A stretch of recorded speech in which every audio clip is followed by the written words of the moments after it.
prosseguindo com o nosso trabalho a respeito de direito constitucional, estamos falando do direito à vida que nós temos na Constituição Federal, lá no artigo 5º, um direito fundamental.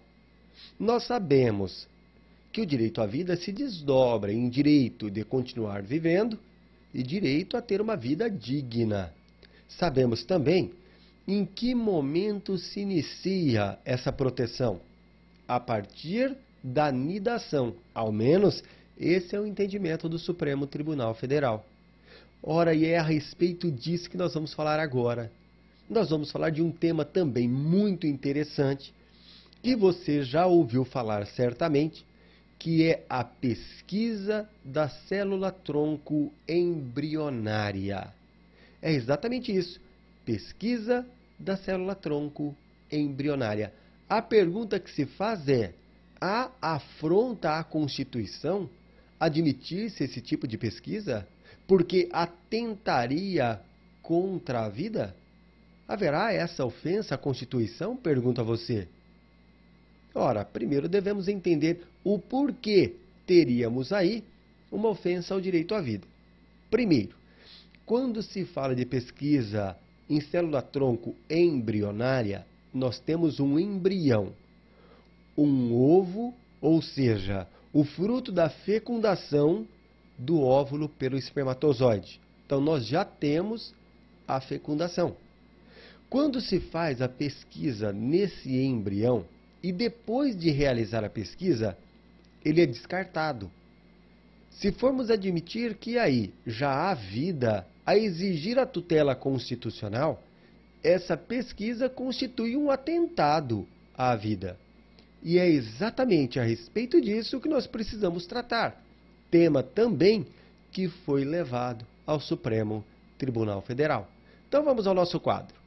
Nos casos de pesquisa com célula-tronco embrionária, há ofensa à Constituição? Essa é a pergunta. Há ofensa ao direito à vida?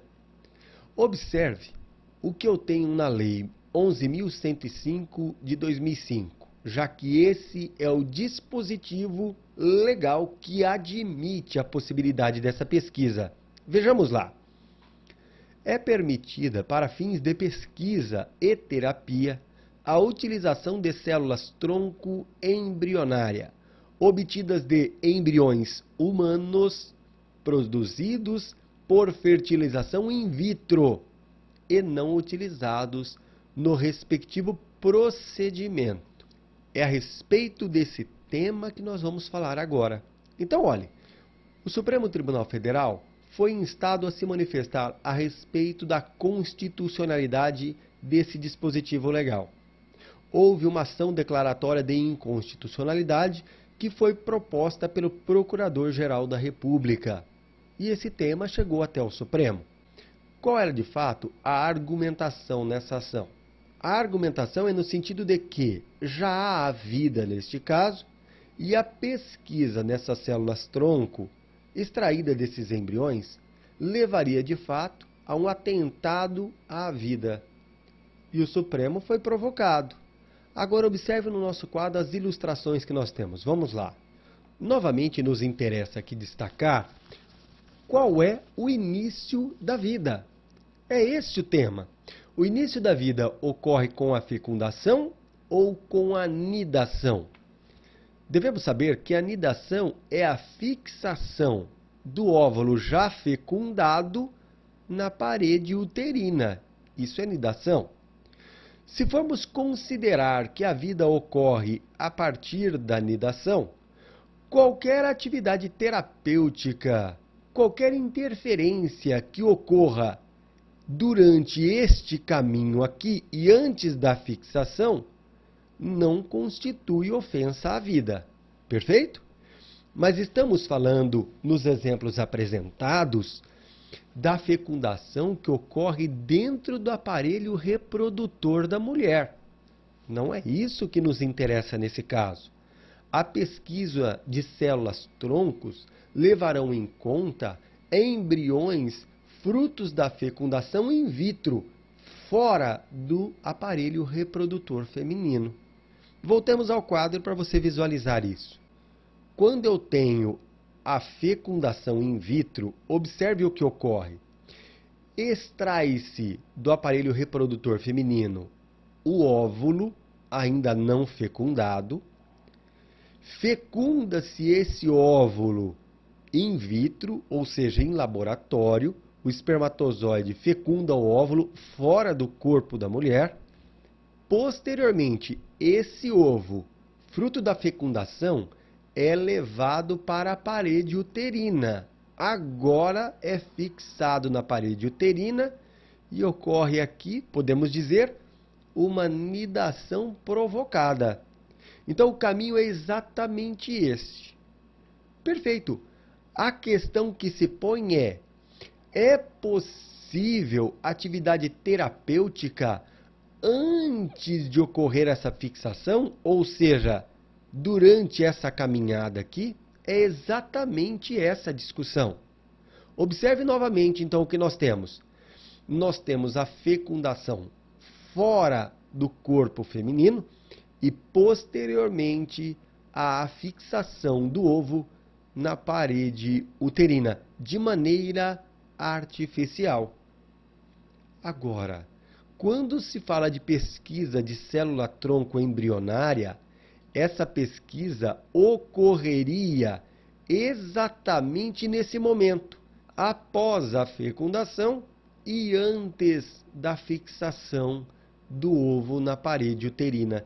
Seria nesse momento que nós teríamos a pesquisa da célula-tronco. Ora, se adotarmos de fato a corrente de que a vida ocorre com a fixação do ovo, que é o fruto do óvulo já fecundado na parede uterina, essa manipulação que ocorre antes da fixação, essa pesquisa das células-tronco embrionárias que ocorre antes da fixação na parede uterina, não constitui, de fato, atentado contra a vida. E por quê? Porque não haveria aí a vida a ser protegida. Se entendermos que a vida ocorre com a fecundação, ainda que ocorra in vitro, haveria uma violência, sim. Violência à vida de alguém. E o Supremo Tribunal Federal foi instado a se manifestar. Foi provocado, como nós sabemos. E qual foi a decisão? Voltemos ao nosso quadro.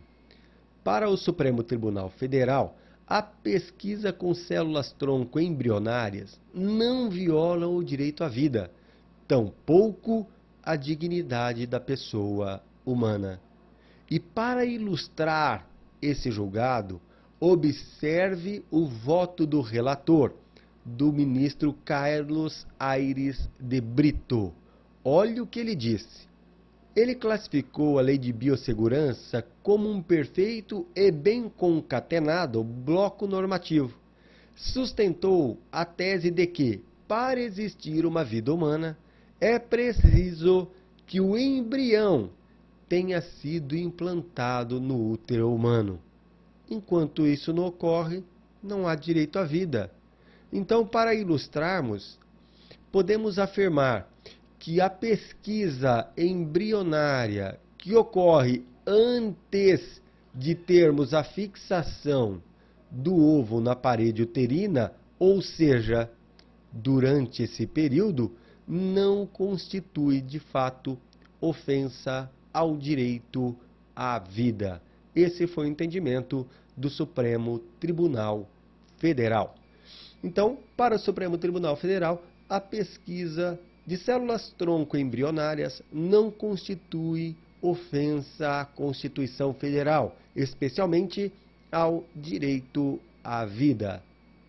Vamos agora observar, a título ilustrativo tão só, outros dispositivos constitucionais, além do artigo 5º, evidentemente que o objetivo não é exaurir aqui de jeito nenhum, alguns dispositivos que também preservam a vida. Vamos lá. Na Constituição, encontraremos outros dispositivos que buscam preservar o direito à vida. Artigo 225, que trata do meio ambiente.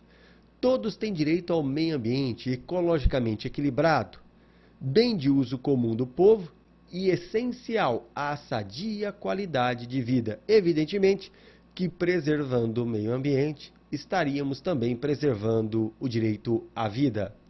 Um outro dispositivo que também nos chama a atenção é o artigo 227, que diz: é dever da família, da sociedade e do Estado assegurar à criança, ao adolescente e ao jovem, com absoluta prioridade, o direito à vida. Então nós temos aí vários preceitos constitucionais que buscam também tutelar o direito à vida. Logo a gente volta para continuarmos com o nosso trabalho a respeito de direito constitucional.